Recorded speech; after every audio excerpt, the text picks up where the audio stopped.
নমস্কার সকলকে। আমি তৃষ্ণা আর আমার চ্যানেলে সবাইকে স্বাগত। আজকে আমি তোমাদেরকে নিয়ে চলে যাব দিল্লি থেকে একদম হরিদ্বার, গঙ্গার ধারে এক শান্ত পবিত্র শহরে। আর আমার এই স্পিরিচুয়াল জার্নিটা শুরু হয়েছিল 23শে সেপ্টেম্বর। 23শে সেপ্টেম্বর আমরা রাত্রি 8টা নাগাদ বেরিয়ে যাই দিল্লি থেকে একদম হরিদ্বার যাবার উদ্দেশ্যে। আর দেখো, যেমন কথা তেমন কাজ, টিকিট কাউন্টারে টিকিট কেটে একদম চলে এসেছি মেট্রো ধরতে।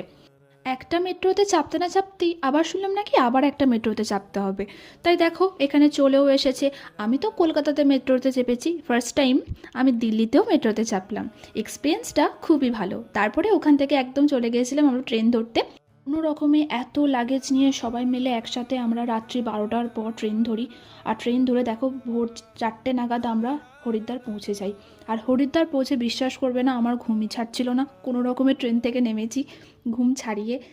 তো তোমরা আমার মুখ দেখে বুঝতেই পারছো যে আমার রাতে একদমই ভালো করে ঘুম হয়নি। চোখ মুখ জাস্ট ফুলে একসাকাণ্ডা হয়েছে। আর সবাই এখানে নিয়ে আমাকে নিয়ে আর কি মারতেও শুরু করে দিয়েছে। তো যাই হোক, ওখান থেকে আমরা একদম চলে গেলাম হরিদ্বার মেন স্ট্যান্ডে, কারণ সেখানে আমাদের অটো ধরার ছিল, কারণ এখান থেকেই আমরা হরকিপুরি ঘাটে যাব। তো দেখো এখানে এসে ভোলেনাথকে দর্শন করে নিলাম। আর ভোলেনাথকে দর্শন করার পর তো জাস্ট মনটা আমার মুগ্ধ হয়ে গেল।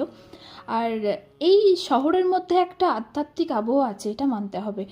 তো ওখান থেকে আমরা ডাইরেক্ট অটো ধরে চলে গেছিলাম হরকিপুরি।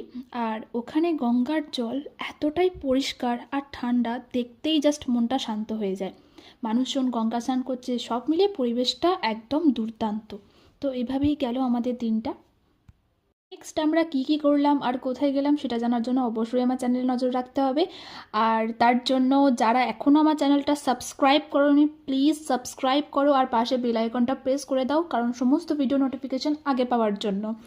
ভালো লাগলে অবশ্যই একটা লাইক করে দিও। আর হর হর মহাদেব কমেন্ট করতে একদম ভুলবে না। তো হর হর মহাদেব।